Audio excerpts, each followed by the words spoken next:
You know when you see your favorite artist open up their store and you're just like, oh my god, they're so cool and successful. I want to be just like them and open up my own store to sell my rad as fuck artwork too. Well, hold your fucking horses, Timmy. Don't jump too soon on this wagon without knowing what you're getting yourself into, because holy shit, is this a roller coaster. Howdy y'all, my name is Karen, and today I'll be talking about how having an online store as an artist is both a blessing and a curse. So, you want to get into the small business industry, eh? Make monies with your stunning as fuck art, eh? I will say that the idea of it sounds exciting and you get your hopes up, but hold on buddy, because it's not exactly the sunshine and lollipops you see on the screen. Behind the scene, you're stuck doing everything. This is your flute solo, you're going to have to carry the team with it because, well, you and yourself are the team. Or at least at first. But before we get into that, I want to talk about the first steps you need in order to get into this shit show of a business. When I first started my journey in having a small business back in 2019, I had no fucking idea that you had to register yourself as a business. Like seriously, that shit is important. And then, sales tax is also a thing, but I guess it depends on what platform you sell on. I do know that with Etsy and Big Cartel, they can reclaim the sales tax of your customers, so you don't have to worry about it. But that doesn't change the fact that you still have to fucking do your taxes during the season. And goddamn, kudos to anyone who does that shit on their own, because my anxiety-induced tiny little brain wouldn't know where to start with that. If you ever decide to open up a store, please thoroughly research your country's business and tax laws, because in the long run, it can fuck you over and you can end up like Martha Stewart. Okay, not really, but she actually did commit tax fraud of some kind. But it's better to make the proper steps to claiming a business without the troubles of the future. God, my worst fear is accidentally committing tax fraud and having the IRS hit me up. Please, shawty, I'm just a mere artist, and that is why I pay someone to do my taxes for me. Thanks for coming to my mini TED Talk on taxes and business certificates, but please don't ask how to do it or where to start, because I am not a lawyer or an accountant. I am not accountable for whatever choices you make within that field. I'm just a little bean trying to make art for a living. Now, once you're ready on the legality parts of your business, there are a few precautions one must take. When starting a business, you gotta get an investor first, and if you ain't privileged as fuck and can't ask your dad to give you the money for it, you're going to have to work on it yourself.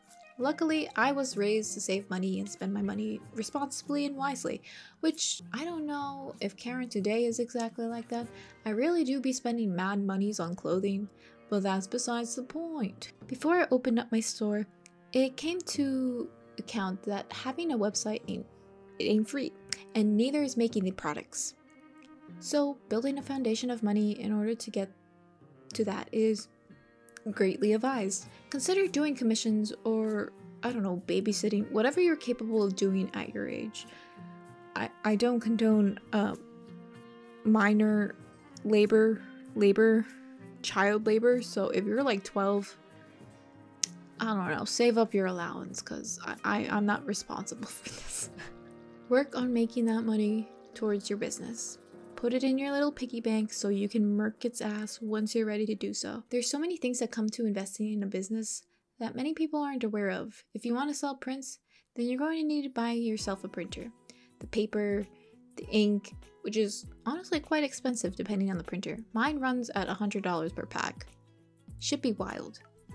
If you want to make stickers at home, you need to buy special sticker paper and maybe even get a Cricut. However, cutting by hand is just as good. Just very tedious and time consuming, but even then you have to factor in the amount of time of products you'll get while making what you need to make. There has never been a time where I haven't gone through a troubleshoot and ended up wasting both ink and paper.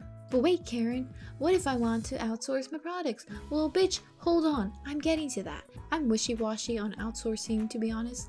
Of course, there are some things I can't make at home, like pins and keychains. Well, I could, but I like to have nice quality merch, so I don't do that. But I would have to get it outsourced. Even then, I always end up overstocking on items, which is why I now only stock in small quantities. The thing with outsourcing is that if you order more per piece, then the price to make each is cheaper. So when talking to a manufacturer, They'll usually have a minimum quantity of how many things you can order, and usually they will persuade you to order more to get your money's worth. Now, as amazing of a deal that may sound like, you have to keep in mind of if you actually sell these products, would you be losing money? I guess this is when you'd factor in pre-orders, so you have less of a risk of losing money. Your customers would be ordering before they are manufactured, then you personally wouldn't have to pay out of pocket. Aside from that, you have to invest in packaging supplies for your orders. If you want that good packaging, it may be costly, but keep in mind of how much each piece is per bulk order, and then factor that into shipping fees of your orders. It is your responsibility of the customer to pay for the shipping supplies, not just the shipping posts, as well as taxing. But like I said, I won't be talking about that. The T word is terrifying, and every time I say it, it do be giving me chills. In theory, I think I got all the expenses down. Honestly, there might be more, but my tiny brain can't think of it right now, as I'm running on 6 hours of sleep, 2 slices of pizza, and a mandarin. No, it is 10 p.m. and I really should have eaten more, but here we are. But shh. But wait, there's more. So you have the monies now. Great. Now you can go create the art. Go make that beautiful art, you creative beast. Be cautious of the mental state it may lead you to. This became quite evident for me when I first started out. First thing I made were BTS stickers and keychains that actually, now looking back at it, wasn't as great as I thought they would be, and they didn't really sell as great as I thought they would. But being part of this shit for 3 years now, I ask myself, if I was a customer, my customer, would I buy this? And then I'd ask my friends who are brutally honest with me if they would buy it. Those are true friends. After doing that, that will determine whether or not I would want to sell it. Another thing to keep in mind is to be selling art that is true to you.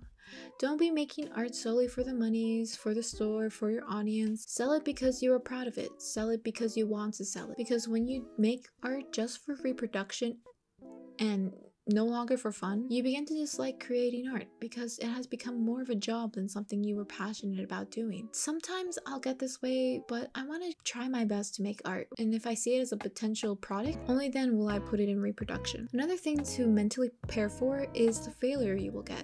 Listen. Failure is fucking awful, but it's a part of the journey to pursuing anything.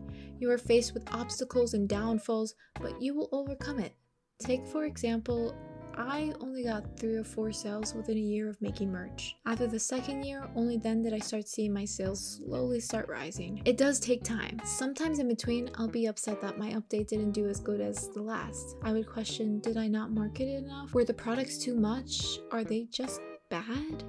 This is the price you'll pay sometimes being a boss-ass bitch, but you gotta stomp all that shit with your stilettos. I will end it off with this. As much as I complain about my business and how sometimes it will bring me to tears, I don't regret doing it. Honestly, I'm overdramatic and emotional half of the time, so my feelings will get the best of me, but it's worth it, at least for me. I enjoy being able to give my supporters a physical piece of my artwork. I enjoy taking the time to package each order with love. It is time-consuming.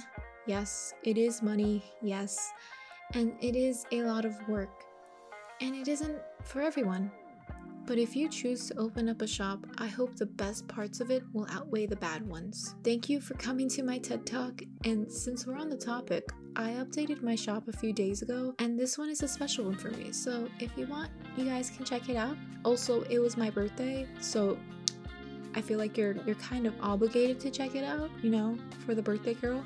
I'm 24 now. Gross. I'm also doing a pre-order of my thesis book as well, which is exciting because it's my first book, so if you guys would like to order one of my first books, check out my store, unlicensedcarebear.com. I'm doing great things near the end of college. 24, God, I hope it's better. Let me know in the comments down below if you'd like to open up a shop, or if you already have one, plug it yourself in. Mayhaps I will check it out, and also check out your peers' websites. Like, the fuck? Come on. We all gotta support each other somehow. I shall bid you adieu, and I will see y'all in the next one. Bye!